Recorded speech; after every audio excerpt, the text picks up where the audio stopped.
So hello everyone, I welcome you all to let's crack UPSC CSC. So discuss करते हैं आज का जो इंपॉर्टेंट टॉपिक्स हैं। संडे को जैसे आप सभी को पता है साइंस एंड टेक्नोलॉजी का स्पेशल इशू आता है, तो उसका जितने भी इंपॉर्टेंट टॉपिक्स हैं we will discuss. Tiger conservation है, टू लिक्विड थ्योरी है, NGC 1052 8F4 क्या है, ब्रेड व्हील्स के बारे में, क्वांटम वर्ल्ड, वर्सटाइल एलिगेटर्स। तो ये सब टॉपिक्स हैं। इसमें कुछ क्वेश्चंस आपके प्रीलिम्स में फ्रेम हो सकते हैं और मेंस में जैसे टाइगर कंजर्वेशन से रिलेटेड प्रश्न आपके लिए फ्रेम हो सकता है। So this session is presented by me, my name is Saurabh Pandey. अगर आप IAS एग्जाम की तैयारी कर रहे हैं तो अनअकैडमी से जुड़ सकते हैं। इंडिया के टॉप 80+ एजुकेटर से आप लाइव पढ़ सकते हैं। अभी आपके पास मौका है एग्रीकल्चर ऑप्शनल अपना ख़त्म करने का। ये एक ऐसा ऑप्शनल है जिस पर आप बहुत हाई स्कोर कर सकते हैं। ज़्यादा इसमें जो प्रश्न आते हैं वो अगर देखोगे तो ज़्यादा ऐसे डिफ़िकल्ट नहीं आते हैं, प्रोवाइडेड अगर आपने सिलेबस सही से कर रखा है तो वही क्वेश्चंस जो पिछले साल पूछे हैं वही आपके रिपीट होते रहते हैं। 300-350 पेज के अगर आपके नोट्स प्रिपेयर हो जाते हैं अच्छे ऑथेंटिक सोर्सेस को फॉलो करते हुए, आप अच्छा स्कोर कर सकते हो। आंसर राइटिंग प्रैक्टिस आप जो आपको कराई जाएगी सेशन के अंदर ही, और अलग से भी एडवांस टॉपिक्स और आंसर राइटिंग प्रैक्टिस जो कराई जाएगी, तो it will help you to score high in this optional. और साथ में इंडियन फॉरेस्ट सर्विस का भी आपका रास्ता खुल जाता है। तो बहुत ही इंपॉर्टेंट ऑप्शनल है, इसको आप ज्वाइन कर सकते हैं। नया बैच जल्द शुरू होने जा रहा है अनअकैडमी के अंदर। This course is presented by me. unacademy.com या अनअकैडमी लर्निंग ऐप आपको डाउनलोड करना है और आप जो है आइकॉनिक सब्सक्रिप्शन ले सकते हैं, ऑप्शनल सब्सक्रिप्शन अलग से ले सकते हैं। लेने के लिए ये कोड आपको याद रखना है, दैट इज़ SPLIVE। जैसे इस कोड का इस्तेमाल करोगे जो अमाउंट है that amount will reduce by 10%। मेरे कोर्सेज तो कर ही सकते हैं, दूसरे सभी कोर्सेज आपके लिए फ्री होंगे। खासतौर से ऑप्शनल का आपको ध्यान में रखना है। 1 ईयर, 2 ईयर्स, 3 ईयर्स आपके ऊपर है कितने साल का आप लेना चाहते हो। तो पूरे समय जितने भी ये कोर्सेज आते रहेंगे तो ऑप्शनल के वो आप देख सकते हो, एग्रीकल्चर या दूसरे ऑप्शनल। वैसे आपको एक ही ऑप्शनल करना है। GS के भी करंट अफेयर्स के मेरे कोर्सेस आते हैं और भी कई कोर्सेस हैं, तो भी आप पूरे साल 2 साल दे सकते हैं। इस सेशन का PDF आप Telegram channel daily dose with S.Pandey से डाउनलोड कर सकते हैं। SP करंट अफेयर्स में जाके आपको सिर्फ PDF मिल जाएगा। अपना आंसर आपको सेंड करना होता है डेली डोज विद S.Pandey इस चैनल से। SP करंट अफेयर्स जो टेलीग्राम चैनल है वो उसमें आपको सिर्फ PDF ही मिल पाएगा। unacademy.com/@SPLive पे आप मुझे ज़रूर से फॉलो करें। जितनी भी मेरी क्लासेस उसके बारे में आपको जानकारी मिलेगी और स्पेशल क्लासेस भी जल्द शुरू होने जा रही हैं जो कि फ्री हैं। पहला टॉपिक देखते हैं, वाटर ड्यूअल ईगो। यहाँ पे एक जो पॉइंट है जो आपको ध्यान में रखना है, वैसे इसमें मेंस का कोई प्रश्न नहीं बनेगा, प्रीलिम्स का बनेगा। टू लिक्विड थ्योरी, ये ध्यान में रखना है। टू लिक्विड थ्योरी क्या कहती है? Water can exist as two liquids at different pressure and low temperature, है ना। डिफरेंट प्रेशर में और लो टेम्परेचर में water as a two liquids के रूप में एग्जिस्ट कर सकता है, ऐसा टू लिक्विड थ्योरी का कहना है। साइंटिस्ट ने कहा है कि ऐसा ऑब्जर्वेशन मतलब ये जो टू लिक्विड एस्पेक्ट है या स्टेट है, इसको ऑब्जर्व किया गया है एट -63 डिग्री सेल्सियस। इस टेम्परेचर में यह आपका ऑब्जर्व किया गया है। By rapidly varying the pressure the researchers saw one liquid change into the other. तो जो रिसर्च हुई है वो रिसर्च ये हाईलाइट कर रही है कि जैसे जैसे आप प्रेशर में बदलाव लेकर आओगे एक लिक्विड दूसरे लिक्विड में कन्वर्ट हो जाएगा, ठीक है। One liquid will be converted into another liquid, है ना, अदर फॉर्म में आपका कन्वर्ट हो जाएगा एट -63 डिग्री सेल्सियस। नेक्स्ट है ये टॉपिक है, ये भी इंपॉर्टेंट है। ये इस पर भी मेंस का कोई क्वेश्चन नहीं बनेगा, प्रीलिम्स के लिए इंपॉर्टेंट है। NGC 1052 DF2 या NGC 1052 DF4। ये क्या है, ये थोड़ा सा ध्यान में रखना है। तो अगर आपसे पूछे रिसेंटली NGC 1052 8F2 और NGC 1052 DF4 ये दोनों न्यूज़ में थे, तो ये क्या है याद रखना है, ये गैलेक्सी हैं, ठीक है। पहला पॉइंट जो याद रखना है दैट ये है गैलेक्सी है। अब इन जनरल जो गैलेक्सी है उस गैलेक्सी के अंदर डार्क मैटर प्रेजेंट होता है, ठीक है। जैसे अगर आप यूनिवर्स में देखोगे तो huge amount of dark matter present है। डार्क मैटर में ऐसे पार्टिकल्स प्रेजेंट है, ना ही वो लाइट को एब्जॉर्व करते हैं ना रिफ्लेक्ट करते हैं, इसलिए उन्हें डिटेक्ट नहीं किया जा सकता है। वो विजिबल नहीं है। अगर आप कह सकते हैं कि जैसे इलेक्ट्रोमैग्नेटिक रेडिएशन के बेसिस पर जो अलग अलग फेनोमेना यूनिवर्स के अंदर हो रहे हैं या जो पार्टिकल्स प्रेजेंट हैं बहुत सारे, उनको ऑब्जर्व किया जा सकता है, क्योंकि लाइट या तो ऑब्जॉर्व हो रही है, रिफ्लेक्ट हो रही है, लाइट उससे एमिट हो रही है, इस बेसिस पर आप उसको ऑब्जर्व कर सकते हो। बट डार्क मैटर को आप ऑब्जर्व नहीं कर पाते हो, क्योंकि ना इसमें जो पार्टिकल्स हैं उसे ना ही एब्जॉर्व, वो लाइट को ना ही एब्जॉर्व करती है, ना ही रिफ्लेक्ट करती है, ना लाइट उससे एमिट होती है। सो जो डार्क मैटर है that can not be seen directly आप उसे नहीं देख सकते हो। साइंटिस्ट का मानना है कि डार्क मैटर में account for unexplained motions of stars with in galaxies. तो जो गैलेक्सी है, गैलेक्सीज के विद इन जो स्टार्स का मूवमेंट है वो आपका पॉसिबल है because of this dark matter. So dark matter एक बहुत ही सेपरेट टॉपिक है, बस यहाँ थोड़ा सा आपको आइडिया होना चाहिए। सो यहाँ पे कहा यह गया कि इन जनरल जो गैलेक्सी होती है उस गैलेक्सी के अंदर डार्क मैटर प्रेजेंट होता है। ठीक है, जो डार्क मैटर है, डार्क मैटर इन जनरल अगर आप देखते हो तो गैलेक्सी के अंदर डार्क मैटर आपका प्रेजेंट होता है। लेकिन जो ये दो गैलेक्सी हैं NGC 1052DF2 और NGC 1052DF4, ये दो जो गैलेक्सी हैं इनमें जो डार्क मैटर प्रेजेंट है, मतलब इनमें जो डार्क मैटर प्रेजेंट ही नहीं है। गैलेक्सी में in general dark matter present है, लेकिन इनमें ये दो गैलेक्सी ऐसी हैं जिसमें डार्क मैटर प्रेजेंट ही नहीं है, ऐसा ऑब्जर्व किया गया है। तो इसमें बहुत ज़्यादा जो साइंटिस्ट हैं वो भी काफ़ी कंफ्यूज थे, काफ़ी उनके लिए भी एक पजलिंग था कि ऐसा क्यों है। तो लेटेस्ट जो डेटा है, जो हबल टेलीस्कोप है, हबल टेलीस्कोप के उससे जितना भी डेटा आपका आया है उस डेटा के अकॉर्डिंग इस चीज़ को हाईलाइट किया गया है कि बेसिकली ये जो मैसिव जो गैलेक्सीज़ हैं, जैसे एक गैलेक्सी है और दूसरा गैलेक्सी है, तो ह्यूज मास है उनका, काफ़ी ज़्यादा massive galactic, you can say कि मैसिव गैलेक्टिक नेबर्स हैं एक दूसरे के। सो इस वजह से क्या है कि दो गैलेक्सी जो ये प्रेजेंट है, जैसे NGC 1052DF2 और इसकी जो नेबरिंग गैलेक्सी है NGC 1052DF4, इन दोनों में ही जो डार्क मैटर प्रेजेंट नहीं है, जो कि एक्सपेक्टेड है कि होना चाहिए, लेकिन डार्क मैटर प्रेजेंट नहीं है। सो ये नेबरिंग जो गैलेक्टिक नेबर जिसे आप कह सकते हो, एक गैलेक्सी के बगल में जो दूसरी गैलेक्सी है, इसकी वजह से enormous amount of gravitational force generate होता है, जो कि हो सकता है इस डार्क मैटर के कंटेंट को उसने पूरे तरीके से टर्न आउट कर दिया, या फिर आप कह सकते हो कि उसको पूरे तरीके से ख़त्म कर दिया है ना। और डार्क मैटर धीरे धीरे ख़त्म हो गया और इस वजह से डार्क मैटर वहाँ पे विजिबल नहीं है। ये एक एक्सप्लेनेशन आपका दिया गया है। नेक्स्ट टॉपिक है लेसन्स इन टाइगर कंजर्वेशन। ये टॉपिक इम्पॉर्टेंट है और कई सारे तरीके के जो प्रश्न हैं वो भी आपके लिए इसमें फ्रेम हो सकते हैं। Lessons in tiger conservation from Malnad. So Malnad जो है आपका कहाँ लोकेटेड, एक प्रीलिम्स का क्वेश्चन बनता है। It is located in Karnataka. ठीक है, कर्नाटका में आपका लोकेटेड है मेलनाथ। सो मेलनाथ कहाँ लोकेटेड है ये याद रखना है। पहला पॉइंट आपको याद रखना है कि ये जो लोकेटेड है ये आपका कर्नाटका में लोकेटेड है। ठीक है, मेलनाथ जो है कर्नाटका में लोकेटेड है। तो यहाँ बहुत सारे प्रयास किए गए, उस प्रयास की वजह से जो टाइगर की पॉपुलेशन है वो आपकी इम्प्रूव हुई, इंक्रीज़ हुई। कम स्पेस है लेकिन टाइगर की पॉपुलेशन आपकी बढ़ी। सो जो भी स्टेप्स लिए गए वो स्टेप्स दूसरे जो एरियाज़ हैं उन एरियाज़ में भी फॉलो किए जा सकते हैं, ऐसा कहा जाता है। तो इसको एक एग्जांपल के रूप में आप बहुत जगहों पे कोट कर सकते हो। वैसे एनवायरनमेंट जो सेक्शन है GS पेपर 3 के अंदर, वहाँ भी आपका जो है प्रश्न इस पर फ्रेम हो सकता है। सो मेलनाथ लोकेटेड कहाँ है, पहला पॉइंट आप याद रखो, ये कर्नाटका में लोकेटेड है। ठीक है, कर्नाटका में लोकेटेड है। और यहाँ अगर आप देख सकते हो कि बहुत ह्यूज इंक्रीज़ देखने को मिला, 70 से 391 आपकी टाइगर के नंबर्स इंक्रीज़ हुए हैं 45 साल में, 45 ईयर्स पे। कई जगहों में अगर आप देखते हो मेलनाथ दिन दूसरे अगर आप एग्जांपल ले तो वहाँ पे जो टाइगर की पॉपुलेशन है दैट हैज़ रिड्यूस्ड, टाइगर की जो पॉपुलेशन है that has reduced.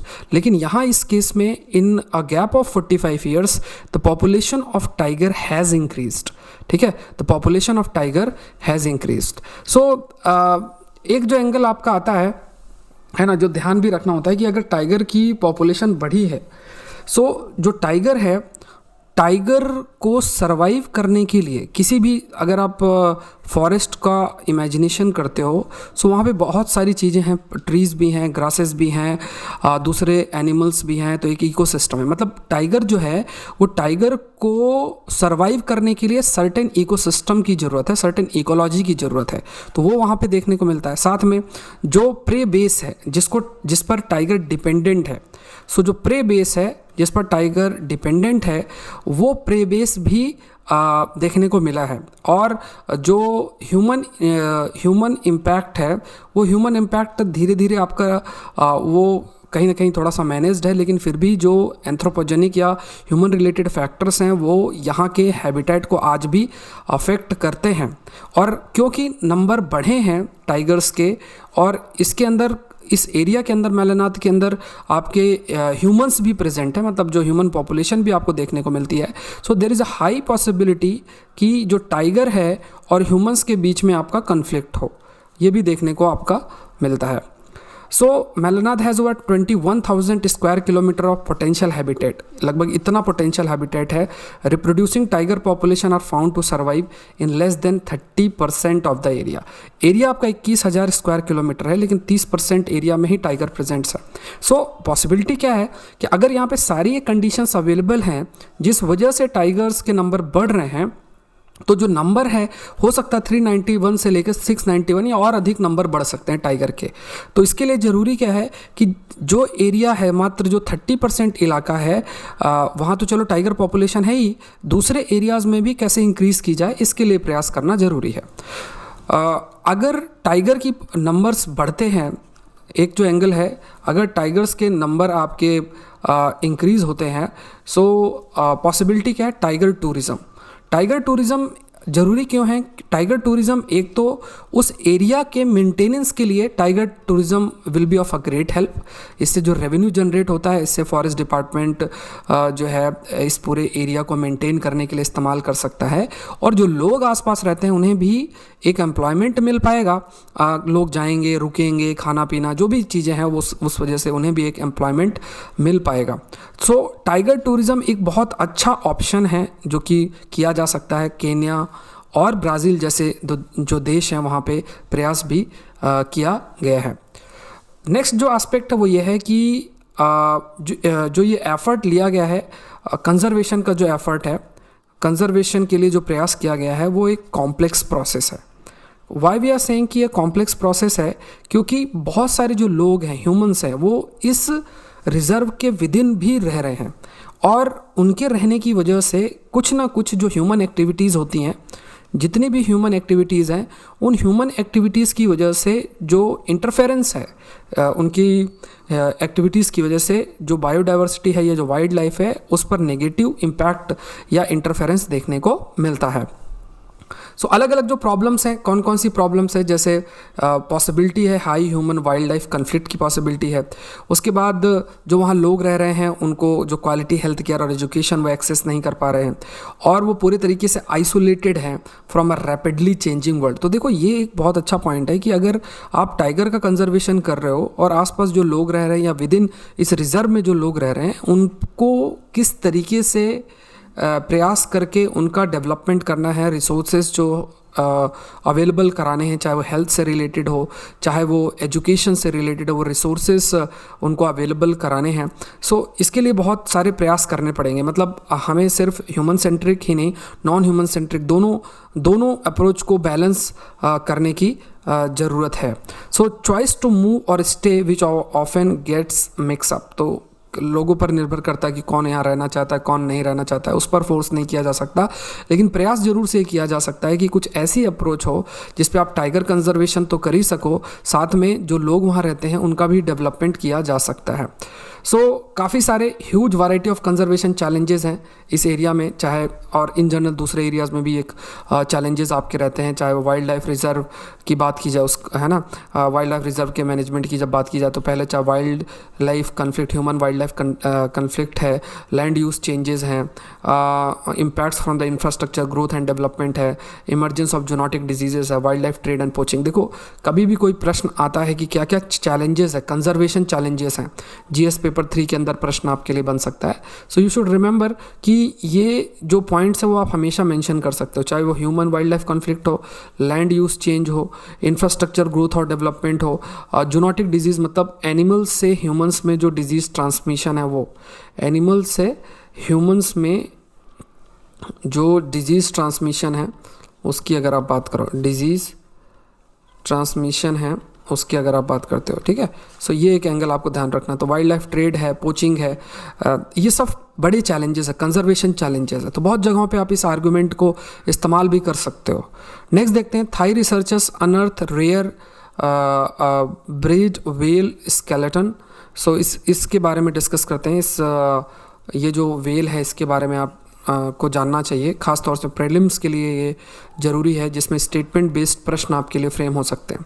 So bride Wales जो हैं ये मेंबर हैं बैलीन वेल फैमिली के, और इन्हें ग्रेट वेल्स और रॉर्क्यूल्स भी कहा जाता है, और इसमें ब्लू वेल्स और हम्प बैक वेल्स आपकी इंक्लूडेड है। नाम जो ब्राइड वेल्स है इनका रखा गया जोहान ब्राइड के नाम पे, जो कि नॉर्वेजियन है, नॉर्वे के थे, और उन्होंने पहला वेलिंग स्टेशन इन साउथ अफ्रीका में बनाया था इन अर्ली 20th सेंचुरी, तो उसी के नाम पर इन्हें इस वेल का नाम रखा गया है। ब्राइड वेल्स जो है ये warm temperate oceans, Atlantic, Indian और पैसिफिक ओशियन में पाई जाती है। तो एक प्रश्न आपके लिए बन जाता है कि किन किन एरियाज़ में ब्राइड वेल्स पाई जाती हैं। तो ये अटलांटिक हो गया, इंडियन हो गया और पैसिफिक रीजन में। Some population of Bryde whales migrate with the seasons, मतलब यहाँ माइग्रेशन भी देखने को मिलता है इन वेल्स में। कुछ माइग्रेट करती हैं और कुछ माइग्रेट नहीं करती। ऐसा नहीं कि सारी ही जो ब्राइड वेल्स हैं वो आपकी माइग्रेट करती हैं, तो कुछ माइग्रेट करती हैं और कुछ माइग्रेट आपकी नहीं करते हैं। तो ये थोड़ा सा ध्यान में रखना। सो ब्राइड वेल्स के बारे में एक इन्फॉर्मेशन इंपॉर्टेंट है सारी। सो ब्राइड वेल्स जो है वनरेबल टू मैनी स्ट्रेसर्स, बहुत सारे फैक्टर्स इनको अफेक्ट करते हैं, जैसे बड़े बड़े जो जहाज चलते हैं, शिप्स चलती हैं, सो वो पॉसिबिलिटी है कि वो उससे टकरा जाएं। ओशियन में जो ये शिप्स चलती हैं या कोई भी ऐसा प्रोजेक्ट वहाँ रन होता है तो जो नॉइज़ पोल्यूशन होता है उससे ये अफेक्ट काफ़ी होती हैं। ये बहुत इंपॉर्टेंट है। उसके बाद Gulf of Mexico subspecies also threatened by oil, और जो गैस एक्टिविटीज़ हैं, गल्फ ऑफ मैक्सिको का रीजन है, वहाँ पे ऑयल और जो गैस एक्टिविटीज़ है उस वजह से भी इनकी जो पॉपुलेशन है वो अफेक्ट होती है। तो बहुत सारे फैक्टर्स हैं। सो सपोज़ करो मैराइन इकोलॉजी पर कोई प्रश्न आता है और ह्यूमन एक्टिविटीज़ का क्या इम्पैक्ट पड़ता है मैराइन इकोलॉजी पर, बहुत इंपॉर्टेंट प्रश्न है। 2019 में भी इस टाइप के क्वेश्चन कोस्टल इकोलॉजी और मैराइन इकोलॉजी से रिलेटेड प्रश्न आपके बना है, मतलब पूछा गया है। तो जो मैराइन इकोलॉजी है उस मैराइन इकोलॉजी पर ह्यूमन एक्टिविटीज़ का क्या इम्पैक्ट है, ह्यूमन एक्टिविटीज़ का जो इम्पैक्ट है वो क्या है, तो आपको आइडिया होना चाहिए। इस पर आप ब्राइड वेल्स का एग्जांपल दे सकते हो, बहुत यूनिक एग्जांपल है और बहुत अच्छा एग्जांपल है जो कि आपको हेल्प भी करेगा। सो जो थाई रिसर्चर्स हैं उन्होंने rare partially fossilised skeleton Bryde whales का मतलब जो है उसको देखा है। कुछ किसी ने इसको इस ब्राइड वेल को जो वहाँ मूव कर रहा था बैंकॉक के कोस्ट के अलॉन्ग, तो उसे ये मिला है जो कि 5000 साल पुराना है। ठीक है, तो उसकी रिसर्च की जाएगी, उस पर स्टडी की जाएगी कि क्या क्या जेनेटिक एवोल्यूशन हुआ है, समय के साथ कैसे कैसे चेंजेस हुए हैं। सो ये जो ब्राइड वेल्स हैं इसे ट्रॉपिकल वेल्स भी कहा जाता है। ये थोड़ा सा एक पॉइंट याद रखना, क्योंकि ये वार्मर वाटर को प्रेफर ज़्यादा करते हैं। Indian ocean, Atlantic ocean, gulf of Thailand यहाँ पाए जाते हैं। ये सब प्रीलिम्स से रिलेटेड प्रश्न आपके बन सकते हैं इस पूरे जो इन्फॉर्मेशन को हमने डिस्कस किया। नेक्स्ट है साइंस का टॉपिक है keeping secret in a quantum world. तो ये साइंस का इम्पॉर्टेंट टॉपिक है। अगर आप देखोगे साइंस का ये काफ़ी इम्पॉर्टेंट आपके लिए ये टॉपिक बन जाता है।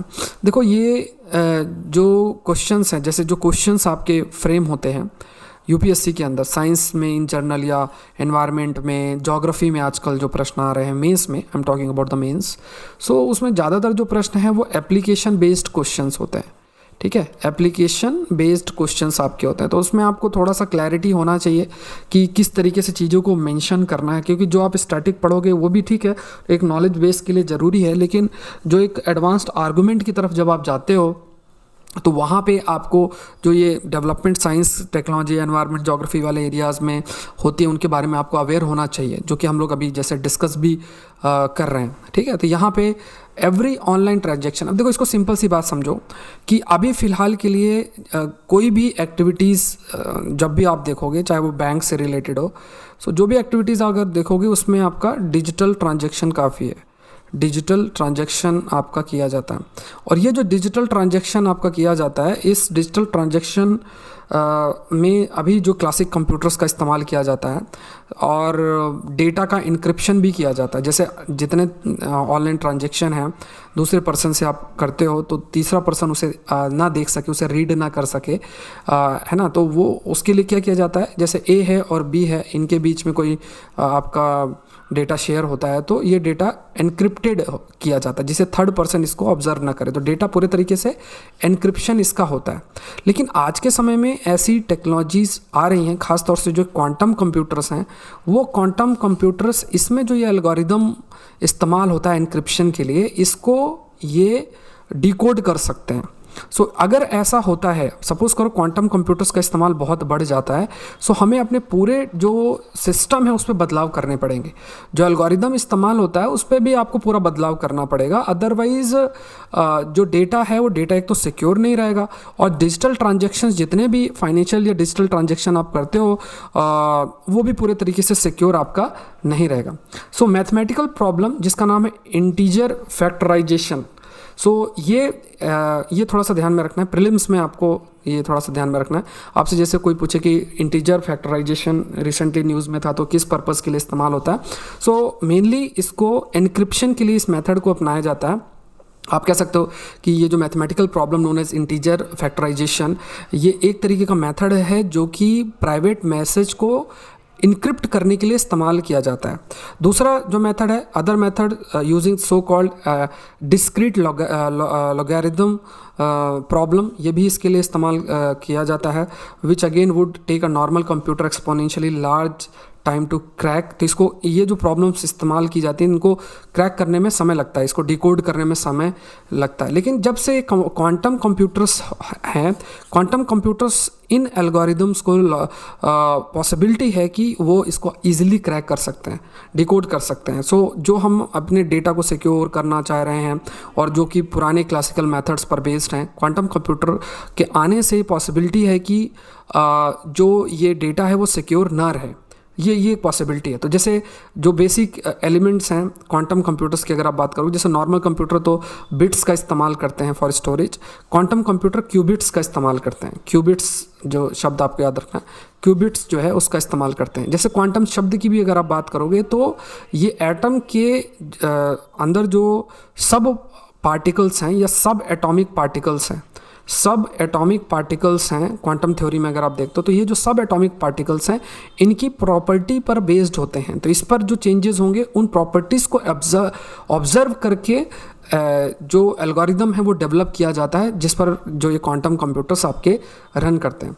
तो जैसे क्लासिकल बिट्स की जब आप बात करोगे इसकी दो वैल्यूज़ हो सकती हैं, 0 या 1।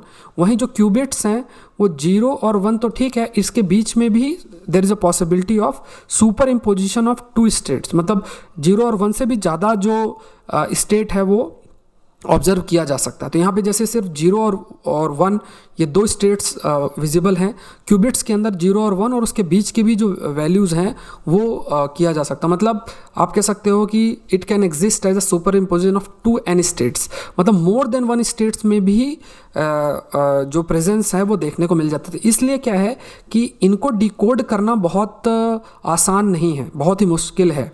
क्लासिकल बिट्स की अगर आप बात करोगे, क्योंकि इसमें 2 ही वैल्यूज़ हैं, सो वहाँ पे इजीली पॉसिबल है कि उसे डिकोड किया जा सकता है। बट क्यूबिट्स के केस में there is a superimposition of 2 states, एक टाइम पे 2 या 2 से ज़्यादा जो है वैल्यूज़ हो सकती हैं, तो इस वजह से उसको डिकोड करना थोड़ा सा एक डिफ़िकल्ट प्रोसेस हो सकता है।